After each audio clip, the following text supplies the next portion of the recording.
সরকার, one nation, one party, one prime minister, one language, one food, one clothing, একেবারে করে দিন না। সরাসরি বিজেপির আস্থাভাজন এবং বিজেপির যাকে বলে ঘনিষ্ঠ আমলা, যার যিনি এই আদিবাসীদের সম্পর্কে মনুবাদী বিজেপির যে দৃষ্টিভঙ্গি, যে আদিবাসীদের সত্যি কি চোখে দেখে, সেটা কিন্তু মহারাষ্ট্র দেখেছে, উত্তরপ্রদেশ দেখেছে, অন্ধ্রপ্রদেশও দেখেছে। That the country is going through a black fez. আজকে এটা পশ্চিমবঙ্গের বা বাংলার বিষয় নয়, এই বিষয়টা কিন্তু সমগ্র দেশের। কিভাবে আজকে একটা ইলেকশন কমিশন অফ ইন্ডিয়া, যেটা একটা দেশের সর্বোচ্চ কমিশন, তাকে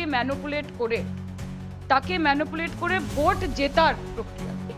তখন আপনাদের দোসর হয়েছে আপনাদের বি টিম, এতদিন অন্যান্য পলিটিক্যাল পার্টি ছিল, এখন আপনাদের বি টিম হচ্ছে ইলেকশন কমিশন অফ ইন্ডিয়া। যে আমরা তো ভোটে লড়ে জিততে পারছি না, আমরা এই জোটটা ইলেকশন কমিশনের সঙ্গে করি, যাতে আগামী দিন আর কিছু হোক না হোক ইলেকশন যারা ভোট দেবেন তাদের নামে বাদ দিয়ে দাও, না রহেগা বাস, না বাজেগি বাঁশুরি। আপনারা বলছেন technical glitch. Election commission of India is the biggest glitch in this country at the moment. আজকে কেরালাতে আমরা দেখেছি যে ইলেকশন কমিশনের বিজ্ঞপ্তি বেরিয়েছে, যেখানে ইলেকশন অফিসারদের কাছে একটা বিজ্ঞপ্তি গেছে, নোটিশ গেছে ইলেকশন কমিশনের পক্ষ থেকে, সেখানে বিজেপির স্ট্যাম্প, বিজেপির সিল। কংগ্রেসের সদর দপ্তর থেকে আপনাদের এই আহৃত এই সাংবাদিক বৈঠকে আপনাদের সকলকে স্বাগত জানাই। আজকে আমি ব্রাত্য বসু এবং আমার সঙ্গে উপস্থিত আছেন মাননীয় সাংসদ, দলের যুবনেত্রী শ্রীমতী সায়নী ঘোষ। আগের দিন আমরা দুদিন আগে ঠিক এখানে একটা প্রেস কনফারেন্স করেছিলাম এবং করে বলেছিলাম যে বিজেপি যে অবজারভারদের এখানে পাঠাচ্ছে, নির্বাচন কমিশন এবং বিজেপি যেহেতু একাকার হয়ে গেছে, যে অবজারভারদের পাঠাচ্ছে, মালদার অবজারভারের ঘটনা তুলে নিয়ে আমরা বলেছিলাম যে তিনি বিজেপির সঙ্গে পারিবারিক এবং রাজনৈতিকভাবে যুক্ত। তার স্ত্রী সেখানকার বিজেপির কর্মী। শুধু তাই নয়, সামনের যে শোনা যাচ্ছে, সূত্র বলছে যে জামুই সিট থেকে বিহারের তিনি লোকসভা নির্বাচনে অংশগ্রহণ করতে পারেন। এইভাবে আমরা একটা যাকে বলে এক্সপোজ করা, সেই এক্সপোজ করাটা আমরা আগের দিন করেছিলাম। আজকেও আমরা বেশ কয়েকটা আমরা একসঙ্গে প্রথমে এরকম পরপর 4 জন আধিকারিকের কথা বলবো এবং আমাদের এই এক্সপোজ করব এবং এদের এটা আগামী দিন আমাদের অব্যাহত থাকবে। আমরা প্রথমেই আমরা দেখাবো যাকে, তিনি হচ্ছেন বনগাঁ দক্ষিণ অবজারভার। আগে ছবিটা আপনারা দেখুন।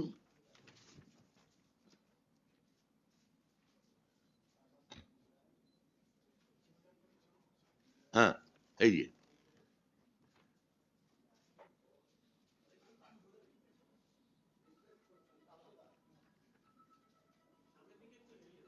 এই একটু এরকম করে দাও তো লাইটটাকে। হ্যাঁ, ঠিক আছে। হ্যাঁ, এনার নাম অজয় কাটসেরিয়া। জ্ঞানেশ কুমার যে কিভাবে কাটিসারিয়া বনগাঁ দক্ষিণের ইনি অবজারভার হিসেবে এসছেন। ইনি মানে কিভাবে জ্ঞানেশ কুমার বেছে বেছে লোক পাঠাচ্ছেন দেখুন, তার বস অমিত শাহের পরামর্শে। এগুলো এটা তার একটা মানে জলজান্ত প্রমাণ আর কি। ওই সেই আমার সুকুমার রায়ের গন্ধবিচার কবিতার কথা মনে পড়ে যাচ্ছেন। রাজা বলেন, মন্ত্রী তোমার জামায় কেন গন্ধ? মন্ত্রী বলেন, এসেন্স দিছি, গন্ধ তো নয় মন্দ। এই এমনই এসেন্স, এমনই আতর দিচ্ছে যে দুর্গন্ধ আর ঢাকা যাচ্ছে না, এত দুর্গন্ধ। দেখুন এই ভদ্রলোক, তিনি এর আগে মধ্যপ্রদেশে বিজেপি সরকারের সময় সাতনায় কালেক্টরেটে কাজ করতেন, কালেক্টর হিসেবে। তার নামে দুর্নীতির অভিযোগ আসে এবং প্রায় 40 একর সরকারি খাস জমি তিনি কোন রকম টেন্ডার ছাড়া লোকজনকে বিলিয়ে দিচ্ছিলেন।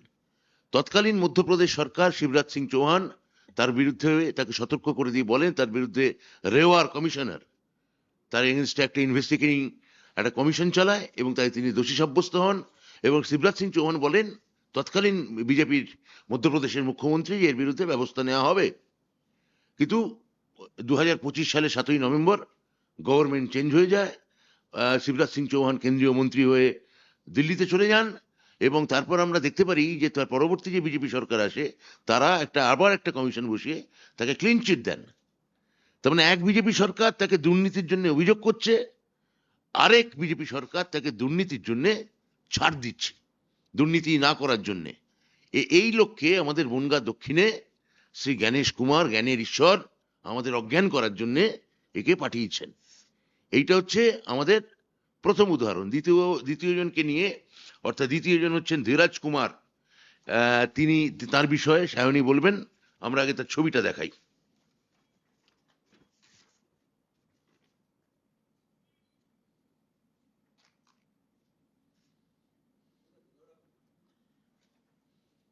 লাইটের রিফ্লেকশনটার জন্য আর লাইট রিফ্লেকশন হবে না।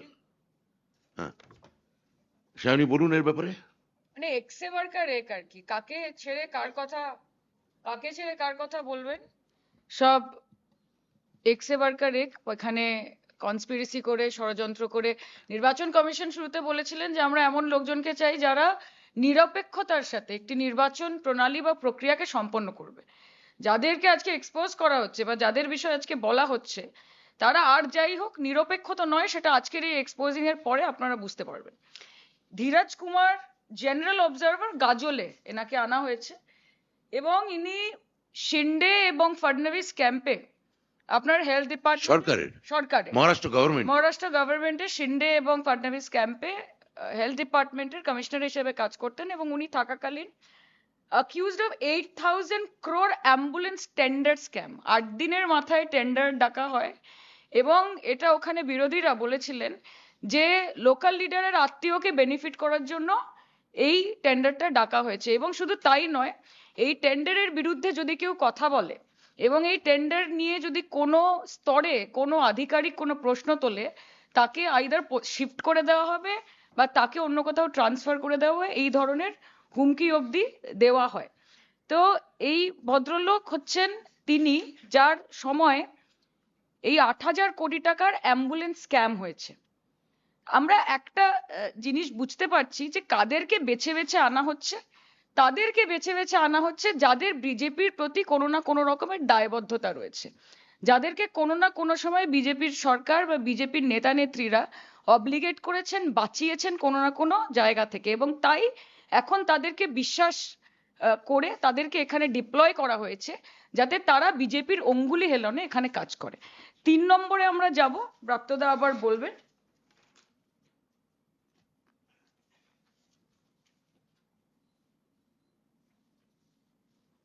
ডাকুয়া,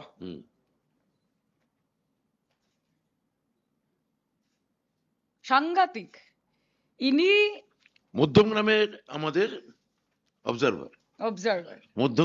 অবজারভার অরিন্দম ডাকুয়া মোটামুটি ভাবে যে এই ওড়িশা যে সম্প্রতি কিছুদিন আগে বিজেপি সরকার স্থাপিত হলো, তার মুখ্যমন্ত্রীর নাম হচ্ছেন মাননীয় শ্রী মোহন চরণ মাঝি।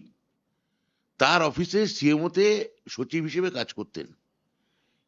এটা মানে বোঝা যায় যে কেমন লোককে পাঠানো হচ্ছে, যে এটা কোনো এটা টেকনিক্যাল পোস্টিং নয়, এটা মানে রাজনৈতিক দপ্তরের সঙ্গে, যে রাজনৈতিক অফিসের সঙ্গে মন্ত্রীর অফিসের সিএমওর সরাসরি লিয়াজও করতেন।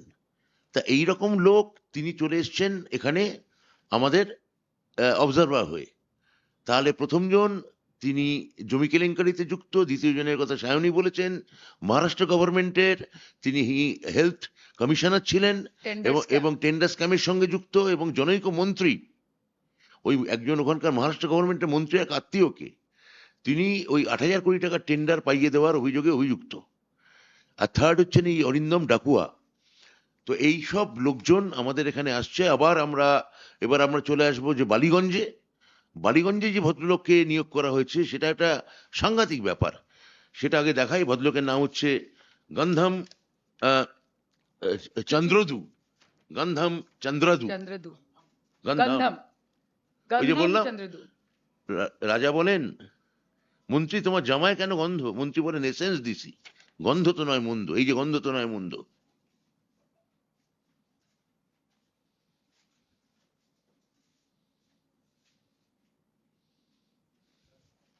গন্ধম চন্দ্রদু বালিগঞ্জের মানে অবজারভার, জেনারেল অবজারভার হিসেবে এনাকে আনা হয়েছে। ইনিও সাংঘাতিক। ফৌজদারি মামলা, পণ লেনদেন, ডাউরি, হ্যারাসমেন্ট, অন্ধ্রপ্রদেশে করেছেন, আদিবাসী সম্প্রদায়ের সঙ্গে আদিবাসী সম্প্রদায়ের সঙ্গে বিশ্বাসঘাতকতা করেছেন। যেভাবে একটা পণ সংক্রান্ত মামলায় আদিবাসীদের উনি হ্যারাস করেন, সেটা এই যে এই আদিবাসী নিয়ে এত কথা হচ্ছে, সম্মানীয় রাষ্ট্রপতি এসে এখানে বলে গেলেন তিনি বাংলার মেয়ে এবং তিনি যা যা বলার তিনি বললেন, কিন্তু আদিবাসীদের সঙ্গে সত্যি বিজেপি কি চোখে দেখে এই গান্ধাম চন্দ্রদু সেটা দেখিয়ে দিয়েছিলেন অন্ধ্রপ্রদেশে। সরাসরি বিজেপির আস্থাভাজন এবং বিজেপির যাকে বলে ঘনিষ্ঠ আমলা, যিনি এই এই এই আদিবাসীদের সম্পর্কে মনুবাদী বিজেপির যে দৃষ্টিভঙ্গি, যে আদিবাসীদের সত্যি কি চোখে দেখে, সেটা কিন্তু মহারাষ্ট্র দেখেছে, উত্তরপ্রদেশ দেখেছে, অন্ধ্রপ্রদেশও দেখেছে। আর আমাদের রাজ্যে আদিবাসীরা সত্যিকারে সুরক্ষিত, মমতা বন্দ্যোপাধ্যায়ের কৃপায়, মমতা বন্দ্যোপাধ্যায়ের দাক্ষিণ্যে তারা আনন্দে সুরক্ষিত থাকেন। এই রকম লোককে আমাদের বালিগঞ্জে পাঠানো হয়েছে। এই এই এই প্রত্যেকটা ঘটনা প্রমাণ করে যে কি পরিমাণ ভাবে শ্রী গণেশ কুমার তিনি এই 294টা কেন্দ্রে একদম যাকে বলে একটা টোটাল স্ক্যাম করছেন। এইভাবে দাগি লোকদের বেছে বেছে এখানে পাঠানো, তিনি পশ্চিমবঙ্গের প্রশাসনিক খোলনলচে পাল্টে দিতে চান।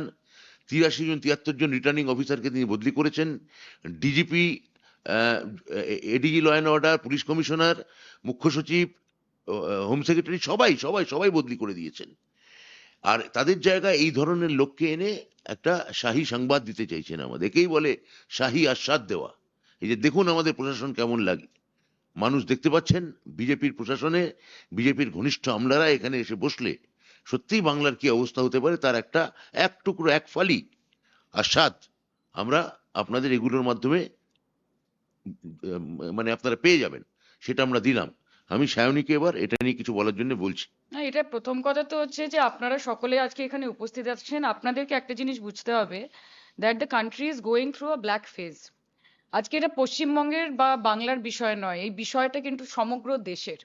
কিভাবে আজকে একটা ইলেকশন কমিশন অফ ইন্ডিয়া, যেটা একটা দেশের সর্বোচ্চ কমিশন, তাকে ম্যানুপুলেট করে ভোট জেতার প্রক্রিয়া। আজকে 294টা কেন্দ্রে আমরা বলছি যে আমাদের প্রার্থীর নাম হচ্ছে মমতা বন্দ্যোপাধ্যায়, আমাদের মুখ হচ্ছে মমতা বন্দ্যোপাধ্যায়। এতদিন বিজেপি বলতো আমাদের মুখ হচ্ছে নরেন্দ্র মোদী, এখন 294টা সিটে কে মুখ? গণেশ কুমার হচ্ছে মুখ, তার হাতে রয়েছে সব পাওয়ার। আমি দেখছিলাম বসিরহাটে 5 নম্বর পার্টে একটা বুথে প্রায় 340 জন রয়েছে যাদের নাম লজিক্যাল ডিসক্রিপেন্সিতে পড়েছিল। যখন অ্যাডজুডিকেশনে তারপর তারা যায় এবং কালকে যখন সাপ্লিমেন্টারি পরশুদিন লিস্ট বেরিয়েছে, তখন সেই 340 জনের নাম বাদ হয়ে গেছে। সেই 340 জন মুসলমান, সেই 340 জন মানুষ, সেই 340 জন বাংলার প্রকৃত ভোটার। আপনারা যদি মনে করেন যে বেছে বেছে মহিলাদের বাদ দেবেন, বেছে বেছে মুসলমানদের বাদ দেবেন, বেছে বেছে মমতা বন্দ্যোপাধ্যায়ের যে ডেডিকেটেড ভোট ব্যাংক আছে তাদেরকে বাদ দেবেন, আপনারা তো জিততে তো পারছেন না। ইডি করে নিয়েছেন, সিবিআই করে নিয়েছেন, আইটি করে নিয়েছেন, এনআইএ করে নিয়েছেন, ভোট কুশলী সংস্থার অফিসে ইডি চলে গেছে, সেখান থেকে স্ট্র্যাটেজি চুরি করার চেষ্টা করেছেন, করতে পারেননি। নেতা মন্ত্রীদেরকে নানা নছিলায় জেলে পাঠিয়েছেন, তাদের বিরুদ্ধে কিছু প্রমাণ করতে পারেননি, তারা বেরিয়ে এসেছে। মমতা বন্দ্যোপাধ্যায়, অভিষেক বন্দ্যোপাধ্যায়কে দিন রাত কলুষিত করার চেষ্টা করেছেন। যখন কোনো কিছু ধোপে টেকেনি, তখন আপনাদের দোসর হয়েছে আপনাদের বি টিম। এতদিন অন্যান্য পলিটিক্যাল পার্টি ছিল, এখন আপনাদের বি টিম হচ্ছে ইলেকশন কমিশন অফ ইন্ডিয়া। যে আমরা তো ভোটে লড়ে জিততে পারছি না, আমরা এই জোটটা ইলেকশন কমিশনের সঙ্গে করি, যাতে আগামী দিন আর কিছু হোক না হোক ইলেকশন যারা ভোট দেবেন তাদের নামে বাদ দিয়ে দাও, না রহেগা বাস না বাজেগি বাঁশুরি। তো এই যে এটা কিন্তু খুব চিন্তার বিষয়। This is a dark phase. Mamata Bandyopadhyay লড়েছেন, অন্য কোনো মুখ্যমন্ত্রী লড়েছেন কিনা আমার জানা নেই, আগামী দিন কোনো মুখ্যমন্ত্রী লড়বেন কিনা আমার জানা নেই। আজকে যে 76 লক্ষ নাম বাদ গেছে, এরা তো বলেছিল যে 1,25,00,000 নাম আমরা বাদ দেব। এই দম্ভ যে বাদ আমরা দেবই, সেই হিসাবে গণেশ কুমার কাজ করছিলেন। আমি তো বলবো মমতা বন্দ্যোপাধ্যায় সঠিক নাম দিয়েছেন গণেশ কুমার, এবং এই নামটাকে ঠিক প্রমাণ করতে উনি দিন রাত লেগে আছেন। মধ্যরাতে একটা গোটা রাজ্যবাসী তারা সবাই আন্ডার অ্যাডজুডিকেশন চলে যাচ্ছে। আপনারা বলছেন technical glitch. Election commission of India is the biggest glitch in this country at the moment.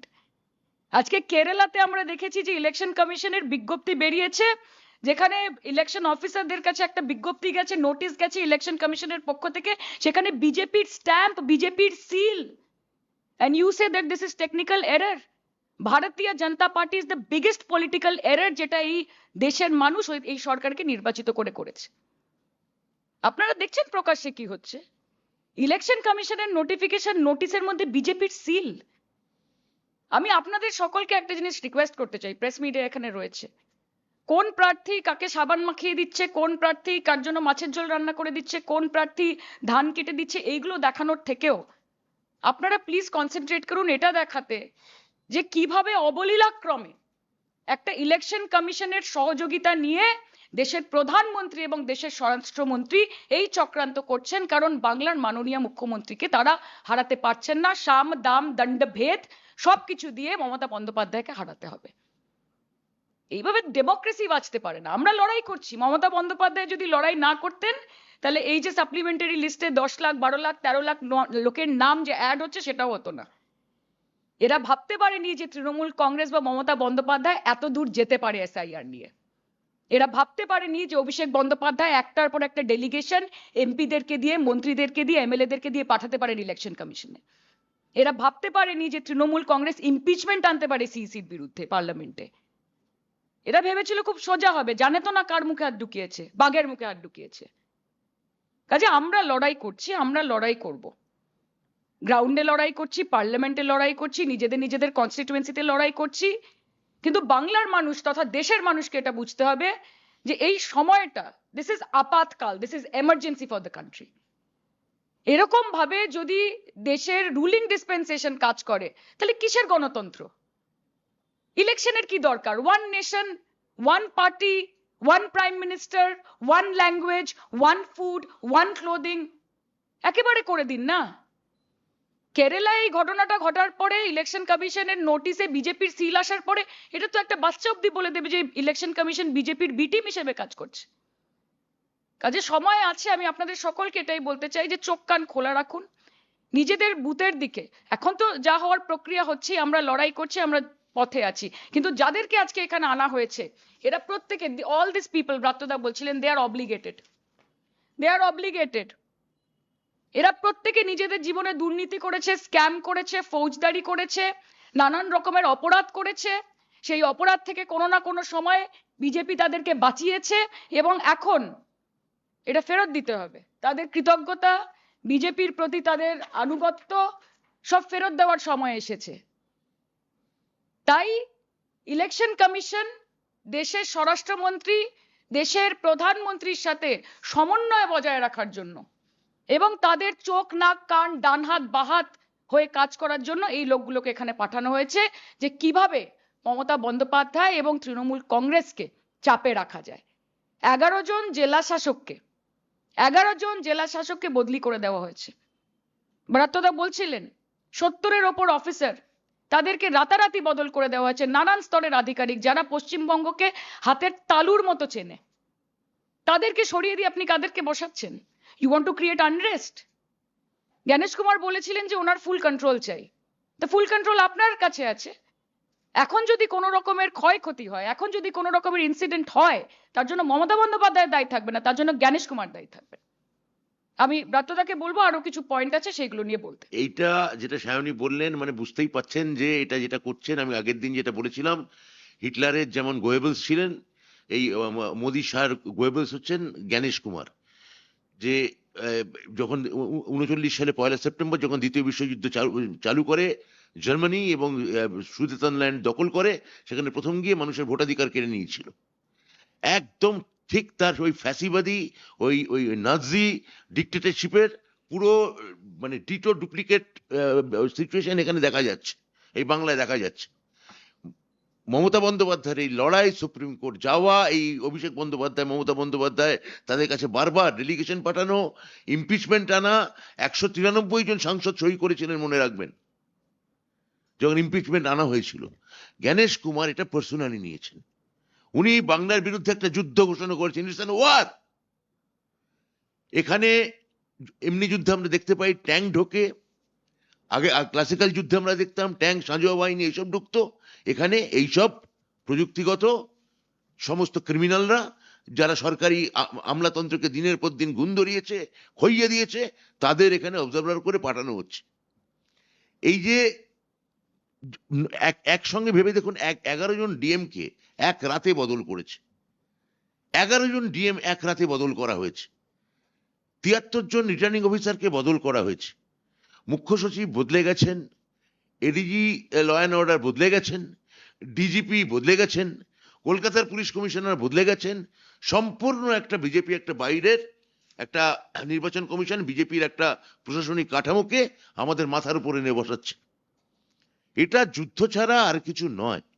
দেখুন, টিএন সেশন একটা কথা বলেছিলেন, মুখ্য নির্বাচন কমিশনার, যে হ্যাঁ, নির্বাচন কমিশন ভারতবর্ষের সরকারের একটা অংশ, কিন্তু it's not the within Indian government. ভারতবর্ষের সরকারের মধ্যে থাকা কোনো সংস্থা নয়, এটা একটা স্বশাসিত সংস্থা। যদি টিএন সেশনে সে আপ্তবাণী যদি জ্ঞানেশ কুমার শুনে থাকেন, বুঝে থাকেন, জানেন সবই, উনি একজন দুধে আমলা, উনি পুরোটাই জানেন, কিন্তু বিজেপির চাটুকারিতা করার, তার পূর্বতন বসের যে তার স্থাবকতা করার একটা সীমা আছে। এরা সব সীমা ছাড়িয়ে গেছেন। আমরা আগের দিন মালদার যিনি অবজারভার, তার কীর্তি কাহিনী আপনাদের সামনে তুলে ধরেছিলাম। আজকে বালিগঞ্জ, মধ্যমগ্রাম, গাজল এবং বনগাঁ দক্ষিণ, এই 4টে এলাকার অবজারভার কারা এসছেন তাদের সুরুক আপনাদের সামনে দিলাম। তারা কি কেলেঙ্কারি করেছেন আপনাদের সামনে রাখলাম। যেটা সায়নী বলেছেন, আপনারা কিন্তু এগুলো দেখান প্রার্থীদের। হ্যাঁ, নিশ্চয়ই প্রার্থীদের এই সব তারা যা প্রচার করছেন দেখানোর দরকার, নিশ্চয়ই দেখাবেন, মিছিল র্যালি থেকে শুরু করে যা যা করছেন। কিন্তু এইগুলো আমার মনে হয়, এগুলো যদি আপনাদের কাছে অনুরোধ, আপনারা যদি এগুলো টানা না ধরেন, তাহলে কিন্তু গণতন্ত্র বলে যে একটা শব্দ এখনো ভারতবর্ষে টিকে আছে, সেটা থাকবে না। এবং প্রধানমন্ত্রী এই নিয়ে একটি কথাও বলছেন না। একমাত্র সারা পৃথিবীতে একমাত্র রাষ্ট্রনায়ক যার এক্স হ্যান্ডেল আপনারা দেখবেন কোনো ভিডিও চললে সেটা সারাক্ষণ মিউট করে রাখা হয়। সারা পৃথিবীতে একমাত্র রাষ্ট্রনায়ক, যদি কখনো কোনো ভিডিও চালানো হয়, তার মানে ভিডিও ক্লিপ, তার সবসময় মিউট রাখা হয়, মিউট। এমনকি যখন ওই আহমেদাবাদে ফ্লাইটের যে ওই অ্যাক্সিডেন্টের ঘটনা ঘটলো, একজন মাত্র বেঁচে গিয়েছিলেন, তার সঙ্গে দেখা করতে যান প্রধানমন্ত্রী, সেই ভিডিওটাও মিউট করা। গতকাল রাতে আবার মা কালীর প্রতি অনেক ভক্তি এবং প্রেম দেখা দিয়েছে, শ্যামা সঙ্গীতের ভিডিও আপলোড হচ্ছে।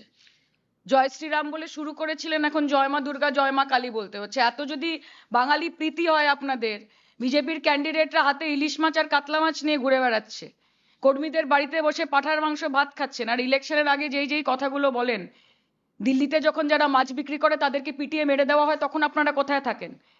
বিহারে যখন বলা হয় যে আমরা বিজ্ঞপ্তি আনছি যে প্রকাশ্যে মাছ মাংস বিক্রি করা যাবে না, তখন আপনাদের এই প্রেম কোথায় থাকে? বাঙালির প্রতি প্রেম। নিজেদের ক্যান্ডিডেট লিস্টটা দেখুন তো। अर्जुन सिंह, पवन सिंह, राजेश कुमार, पीयूष कनोडिया, तरुणज्योति तिवारी, प्रियंका तिब्रेवाल, विजय ओझा, रितेश तिवारी, वीर बहादुर सिंह, सुनील महाराज, संजय सिंह, उमेश राय, दिलीप सिंह, प्रभाकर पंडित, भारत कुमार झावर, अभिषेक सिंघानिया, अविराज चौधरी, संतोष पाठक সম্ভাব্য হয়তো। এরা কি বাঙালি? এরা কি বাংলার মানুষ? বাঙালির প্রতি যদি এত ভালোবাসা থাকে, তাহলে বাঙালিদের ক্যান্ডিডেট করছেন না কেন? বাংলার মানুষকে সুযোগ দিচ্ছেন না কেন? ইলেকশন হয়ে যাওয়ার পরে এরা যদি আসে, এরা যদি, তাহলে বুঝতে পারছেন যে ইউপি, বিহার, বাংলা কখন হয়ে যাবে নিজেরাই ধরতে পারবেন না। So this is a part of the bigger scheme of things that they have. এরা চাইছে যে বাংলার হাত থেকে, বাংলার মানুষের হাত থেকে, বাঙালির হাত থেকে সব চলে যাক। দিদিকে হারানো এখন এদের জীবনের সব থেকে বড় লক্ষ্য। দেশের স্বরাষ্ট্রমন্ত্রী কার্যকর্তাদের সাথে মিটিং করে বলছে যে 21টা রাজ্য আমাদের রয়েছে, 22তম আমার বাংলা চাই, তা নাহলে রাতে আমার ঘুম আসছে না, তার জন্য যা করতে হয় করো। একদিকে কার্যকর্তাদের ব্রেন ওয়াশিং চলছে, তাদের ইনস্ট্রাকশন দেওয়া হচ্ছে, আর অন্যদিকে বি টিম বানিয়ে এই ইলেকশন কমিশন অফ ইন্ডিয়া এবং ভ্যানিশ কুমারকে সঙ্গে নিয়ে যত রকম ভাবে সম্ভব বাংলাকে, বাংলার প্রশাসনকে, প্রশাসনের কাঠামোকে ভঙ্গুর করার চেষ্টা করা হচ্ছে। আনন্দ আর ভালোবাসার দীপ্তিতে গড়া সমুজ্জ্বল পরমা, ঠিক তোমারই মতো। শ্যাম সুন্দর কোম্পানি জুয়েলার্স, আগরতলা, উদয়পুর, ধর্মনগর, কলকাতা।